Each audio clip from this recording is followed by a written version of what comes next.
گم رہے تھے. تو وہ انٹرنیشنل جو اقوام متحدہ کا جو بلیک ہول ایریا تھا وہ بلوچستان اور KPK اور پاکستان اور افغانستان تھا. اسی جگہ میں یہ بلیک ہول اپنے پاور کو دکھا رہا تھا اور وہ اپنے پوزیشن میں تمام جو ادھر کے ستارے تھے، پولیٹیکل ستارے تھے یا حکومتیں تھیں یا مملکتیں تھیں، وہ اس کے گرداب میں پس چکے تھے. اور اس میں قربانی کے بکرے بنائے گئے ہزارہ برادری کو. وہ سبجیکٹ بالکل مختلف ہے. وہ سبجیکٹ تو کوئی بھی ہو سکتا ہے. کیا جنرلز گئے نہیں؟ کیا مسجدیں نہیں گئی؟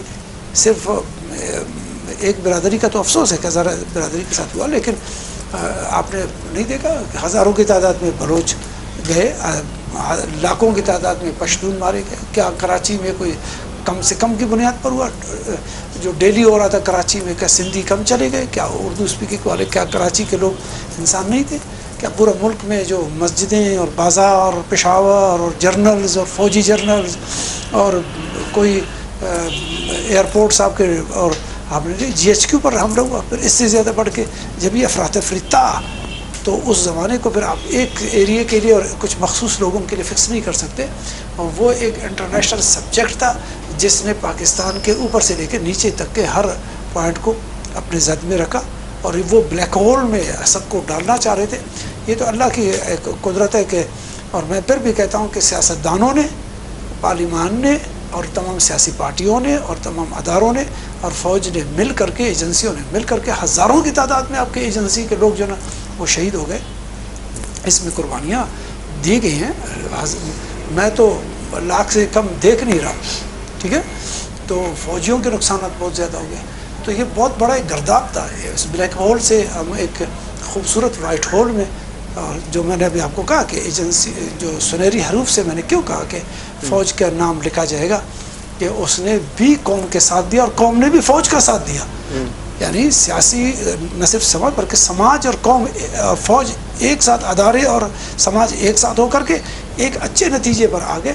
ٹھیک ہے. اس کا ایک 5-10% ابھی اور بھی انٹرنیشنل دباؤ ہے، اس سے انشاءاللہ جلدی نکل جائیں گے. یہ انٹرنیشنل دباؤ ہے، یہ لوکل دباؤ نہیں ہے، یہ انٹرنیشنل دباؤ ہے. اس سیاست سے انشاءاللہ اس دفعہ پاکستان نکلے گا، کیونکہ 40 سال سے پاکستان اس انٹرنیشنل دباؤ کا شکار ہے، جو وقتاً فوقتاً کالے بادل آتے رہتے ہیں، گرجتے ہیں. درانی صاحب، ڈاکٹر مالک کی حکومت نے ناراض بلوچ رہنماؤں سے گفتگو کی کوشش کی، اپنی طور پر جہاں تک اس کی کوشش تھی اس نے کی. اب بھی وہ اس کوشش میں ہیں کہ ناراض بلوچ رہنماؤں سے بات چیت ہو سکے. آپ کی حکومت نے ایسا کوئی کام نہیں کیا، وجہ کیا تھی؟ ناراض بلوچ پیپلز پارٹی سے ناراض نہیں تھے، وہ ڈاکٹر مالک سے ناراض تھے. ناراض بلوچوں کا تقسیم تو قوم پرستوں کی آپس کی تقسیم ہوئی تھی نا. وہ آپس کی تقسیم کی وجہ سے ایک دوسرے کو منانے میں کامیاب نہ ہو سکے. پیپلز پارٹی کو تو یہ ہم تو ان کے اس میں تو تھے نہیں. یہ سب کے سب جتنے بھی تھے یہ ایک ہی تسبیح کے دھارے کے. جب آپ کی حکومت تھی 5 سال تو ہماری حکومت میں 5 سال میں جمعیت تھا. ہمارے حکومت میں 5 سال میں مسلم لیگ کاف اور نون اور جیم اور الف بے جیم دال ر سنگھ جتنے بھی ہیں، اس طرح کے سیاسی پارٹیاں تھیں جو پاکستان کے آئین سازی اور قانون سازی میں بیٹھے ہوئے تھے. اس میں ڈاکٹر مالک، محمود خان اچکزئی اور مولوی سیف الرحمان صاحب، یہ سب بیٹھ کر کے پاکستان میں 5 سال آئین سازی اور قانون سازی ہمارے ساتھ کرتے رہے. وہ پارلیمان میں ہمارے ساتھ لڑتے جھگڑتے رہے اور ہم ان کی بات کو مانتے رہے اور وہ منواتے رہے. ہم ان کو پارلیمان منواتے رہے، وہ ہم سے پارلیمان سے حقوق منواتے رہے. تو ہم نے ایک دوسرے کو سمجھا. 5 سال میں پیپلز پارٹی نے ان کو حقوق دیے، سمجھ کے دیے، اور وہ پیپلز پارٹی کے اور ملک کے سیاست کو سمجھ کر کے انہوں نے شراکت کی. اس شراکت کے نتیجے میں تو ڈاکٹر مالک صاحب پھر یہاں کے وزیر اعلیٰ بنے. اگر وہ ڈاکٹر مالک وہاں سائن نہ کرتے تو وہ جو 18ویں ترمیم آپ نے، یقیناً اس کا کریڈٹ ہے آپ کو، لیکن عمل تو اس پہ ابھی تک نہیں ہوا. کچھ چیزیں بیوروکریٹ پاکستان کا، کچھ مادر پدر آزاد بیوروکریسی ہے پاکستان کی. اس مادر پدر آزاد بیوروکریسی نے اور ٹیکنوکریٹ نے پاکستان کو تباہ کر کے رکھا ہوا ہے. پاکستان کی تباہی کے ذمہ دار جو ہے یہ آزاد اور کسی اور جگہ سے سمجھنے اور سوچنے والا اور محبت کرنے والا اور خوف کھانے والا انا پرست جو بیوروکریٹ ہے. اس کی وجہ سے آپ مجھ سے یہ سوال کر رہے ہیں اور میں کہتا ہوں یس کہ حقوق ابھی تک مکمل طور پر صوبوں کے پاس نہیں آئے. البتہ ہم نے آئین اور قانون میں ان کو دیا ہے, کتاب میں اب اویلیبل ہے. اب ڈپینڈ کرتا ہے کہ پارلیمان میں جو سیاسی پارلیمان ہے صوبوں کا وہ کتنا خود مختار طریقے سے بغیر سودا بازی کے اگر کوئی شخص آئے گا تو پاکستان کے آئین سے وہ حقوق لے کے بلوچستان اور ملک کے دوسرے صوبوں ایون پنجاب ان کو دلا سکے گا. اگر سودا بازی پر معمور ایک سیاسی بندہ سیٹ پر آ کر کے بیٹھے گا وہ پھر سوداگری کے نظر پہ ہوگا, وہ پھر حقوق کے نظر پہ نہیں دیکھ کر کے بلوچستان پاکستان کو دلا سکے گا. یہ سندھ کا بھی یہی عالم ہے کہ وہ اور مجبور طریقہ کار کے ساتھ اپنے آپ کو چلا رہے. پنجاب کا بھی یہی صورتحال ہے اور باقی صوبوں کا. مرکز اور پنجاب ملک کے تعلقات اب پہلے کی نسبت سے بہت زیادہ بہتر ہیں. ناظرین اتنے وقت ہے ننڈڑے وقفے جو اساں ساں گڈ رہجو.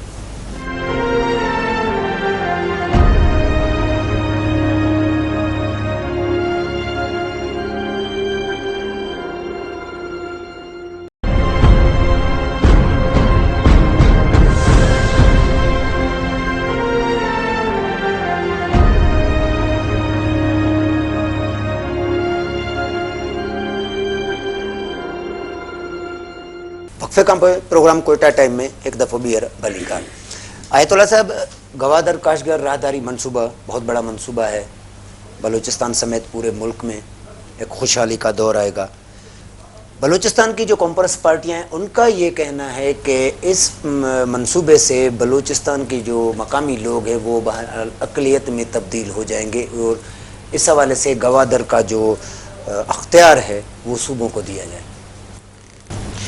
اس لفظ میں کوئی شک نہیں ہے, اس مطالبے میں کوئی شک نہیں ہے, یہ پک ہے, اسی طرح ہوگا اور ایسی حالت میں تو یہ اسی طرح ہوگا. اب قوم پرستوں کو اس بات کا بھی سوچنا چاہیے کہ جب گوادر کی جو اسٹریٹجک پوزیشن ہے, بلوچستان گورنمنٹ کے حالات ایسے نہیں بتا رہے کہ بلوچستان کے باقی ادارے اگر خوبصورت چلے ہیں اور کامیاب ہو چکے ہیں اور ان میں کوئی کسی قسم کا کجروی نہیں ہے, ان میں کسی قسم کا رفتار میں کمزوری نہیں ہے, ان کے بلوچستان کے کسی بھی ادارے میں خیانت نہیں ہے, تو پھر مطالبہ کیا جا سکتا ہے کہ اور مرکز سے لیا جا سکتا ہے گوادر کو. لیکن اگر ہم اپنے اس 3-4 سال کی کارکردگی کو اور خصوصاً اس 2-2.5-3 سال کی کارکردگی کو جس کا تعلق بلوچستان کے کمپرس جماعتوں سے ہے, ان کی کارکردگی کا مظاہرہ اگر ہم اور نتیجہ جو دیکھ رہے ہیں وہ خوش آئند نہیں ہے, تو پھر وہ مرکز کے ساتھ اگر گوادر اب تک موجود ہے, گوادر کسی وقت بھی بلوچستان حکومت کو مل جائے گا اور اس میں کوئی شک نہیں ہے, کسی وقت بھی مل سکتا ہے. لیکن پہلی بات یہ ہے کہ وہ باقی ڈپارٹمنٹ جو ہم نے 17 منسٹریز اور 55 ڈویژن جو مرکز سے 73 کے آئین کو بحال کر کے ان کو دیا, تو کیا وہ اس میں انہوں نے کوئی گلدستہ کو پیش کیا, کوئی اس میں سے کوئی اچھا رزلٹ اور اچھا نتیجہ پیش کیا جس کو بنیاد بنا کر کے پھر تمام سیاسی پارٹیاں کہیں کہ ہاں اس کو گوادر کو دیا جائے. ایک ہاں, دوسری طرف ہم کہتے ہیں کہ گوادر فوراً صوبے کو مل جانا چاہیے کیونکہ گوادر صوبے کا حق بنتا ہے, اس میں کوئی شک نہیں ہے کہ گوادر صوبے کا ہی ہے اور اس کو ملنا بھی چاہیے اور یہ گوادر صوبے کو آ جائے. لیکن گوادر میں کچھ تھوڑی 10 کلومیٹر کا جو ٹیکنیکل فالٹ ہے وہ مرکزی حکومت کی خریداری پر ہے.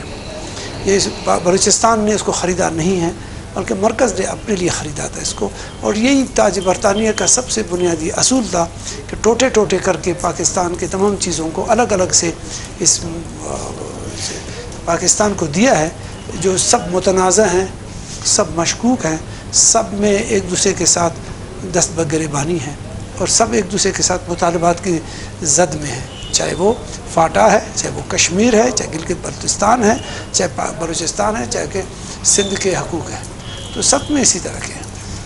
اسی منصوبے گوادر کاشگر راہداری منصوبہ جو ہے اسی منصوبے کا حصہ پنجاب میں روڈ بن رہے ہیں, تقریباً وہاں پہ کام مکمل ہو چکا ہے. بلوچستان میں ابھی تک صرف بیان بازی سے کام چل رہا ہے. دیکھیں سیریس صوبائی حکومتیں جو نا وہ کام کر سکتی ہیں, سیریس. یہ اس کو صرف پنجاب کو کی خوشحالی نہ سمجھے, پنجاب تو صدیوں سے اسی سر نیچے کر کے کام کرتا رہا ہے. جن قوموں نے سر نیچے کر کے کام کیا ہے تو ان کے گلی کوچوں میں پھر روشندانے اور روشنی ہے. جن قوموں نے مقابلہ آرائی کیا اور اپنے حقوق کے لیے جدوجہد کیا اور پھر کمزور حقوق جدوجہد کر کے پھر سوداگریوں کے نتیجے میں ان کو چھوڑ دیا ہے اور اس میں سے ڈائیورٹ ہو چکے ہیں، تو پھر وہ اتنے زیادہ روشن علاقوں کے مالک نہیں بنے۔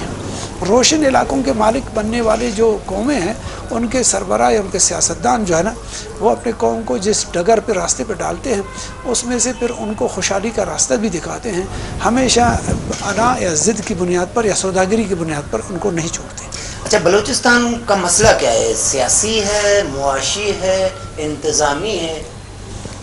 بلوچستان کا مسئلہ صرف اور صرف انصافی ہے، ناانصافی ہے، اور انصاف کرنے والا خود اس کے لیے پریشان ہے کہ میرے انصاف کدھر سے ہو۔ انصاف کو سمجھنا، انصاف کو سمجھنے کے بعد انصاف پر عمل کرنا، یہ بلوچستان کا ایک سبجیکٹ ہے جو ابھی تک حل نہیں ہو سکا۔ پیپلز پارٹی بلوچستان کے مسئلے کو حل کرنے میں کہاں تک سنجیدہ ہے؟ ہم 100% سنجیدہ، ہم نے 73 کے آئین کے بعد ان کو تمام دیا ہوا ہے۔ اب آئین سازی اور قانون سازی ہے۔ بلوچستان کو ایک انتظامی حکومت اور سیاسی حکومت چاہیے، سیاسی بندہ چاہیے جو اس کے انتظامی معاملات کو درست رکھے۔ سیاسی معاملات کی درستگی میں ناانصافی، انتظامی طور پر تقسیم کار جو تقسیم ہے بلوچستان میں، وہ درست ہاتھوں سے نہیں ہو رہا ہے۔ جب تک تقسیم درست نہ ہو انصاف نہیں ہو سکتا۔ تقسیم پر کوشچن ہے، مال موجود تقسیم نہیں کر سکتے۔ جب تقسیم آپ کا درست ہو، تقسیم کا ذہن ہو، تقسیم کار اس رویے کے ساتھ درست ہو، اس کی سمجھ تقسیم کے لیے ٹھیک ہو، اور سب کہیں کہ آمنا صدقنا اس کا تقسیم کا طریقہ کار اور تقسیم پر ہم خوش ہیں، اس کو انصاف کہتے ہیں۔ وہ انصاف پر لوگ دہلیز تک مانگتے ہیں اور جو ان کو مل جاتا ہے۔ 2018 کے الیکشن میں آپ پیپلز پارٹی کی کیا پوزیشن سمجھ رہے ہیں بلوچستان میں؟ 2016 اور 18 کے بیچ میں 2-3 سال کا وقفہ ہے۔ اگر 2016 کی پوزیشن رہی تو کامیابیاں پیپلز پارٹی کے 100% مجھے نظر آ رہی ہیں، البتہ اتحادیوں کے ساتھ مل کر کے، اتحادیوں کے ساتھ مل کر کے ہم چلیں گے۔ ہم یک طرفہ پارٹی مرکزی پاکستان کا مرکزی اسٹیبلشمنٹ کبھی بھی پیپلز پارٹی کو 2/3 میجارٹی جس طرح نواز شریف کو 2 دفعہ دیا ہے اس طرح نہیں دے گا۔ تو وہ آپ کمپیوٹر والا کوشش کریں نا۔ کمپیوٹر والی کوشش میں پھر وہی ہے کہ ہمیں بہت ساری چیزوں کے سوداگریوں سے اپنے آپ کو جھکانا پڑے گا، تو اس وجہ سے ہم اس میں دیکھ رہے ہیں۔ پیپلز پارٹی اگر بلوچستان میں 2018 کے انتخابات جیتتی ہے تو ان کے لیے بلوچستان کا مسئلہ کیسے، وہ بلوچستان کے مسئلے کو کیسے حل کریں گے؟ اگر ہم لوگ بلوچستان میں ہماری حکومت مکمل طور پر آئے گی تو ہمارے کے ساتھ ایک راستہ ہے، اور وہ ہے تقسیم کار کا راستہ۔ جو پولیٹیکل تقسیم کار ہوگا، انتظامی طور پر ہم اس کو تمام صوبے کے دہلیز تک پہنچا دیں گے۔ اس کے بعد ہمارے کو کوئی تقسیم پریشانی نہیں ہوگی۔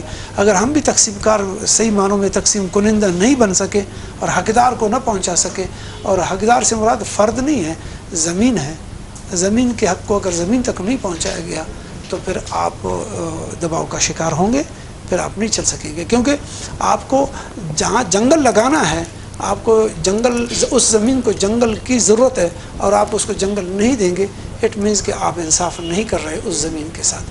اور اس جگہ کو آبیاری چاہیے، اگر وہاں پر پانی آپ نہیں پہنچا سکتے، اس کا مطلب ہے کہ آپ پھر انصاف تقسیم کار آپ کا درست نہیں ہے۔ لوگوں نے صحراؤں میں آباد کیا ہے، نخلستانیں بنائی ہیں، اور ہمارے پاس سب کچھ موجود ہے اور ہم سے تقسیم کار درست نہیں ہے ہمارا۔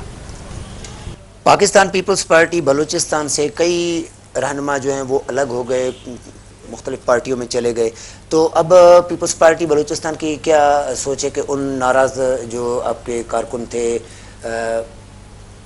حاجی لشکری ریسانی ہے، بہت سارے نام ہیں، تو کیا ان کارکنوں کو واپس لانے کی کوئی کوشش؟ تمام سیاسی لوگوں کے ساتھ روابط رکھنا اور ان کی بات کو سمجھنا اور ان کا سننا ہم پہ فرض ہے، اور یہ اچھا ٹرین ہے جو سب کو لے کے چلے۔ تو سیاست میں یہی ہے کہ کسی کے اگر دل آزاری ہوئی ہے جو کہ جس کے وجہ میں ہوں، تو ہم اپنے ساتھیوں سے معافی مانگیں گے کہ جی ہم سے غلطیاں ہوئی ہیں، ہماری کمزوریوں کو آپ بالائے طاق رکھیں، اور ایک اچھے نقطۂ نظر کے ساتھ چلنا چاہیے، چاہے کوئی بھی ہو۔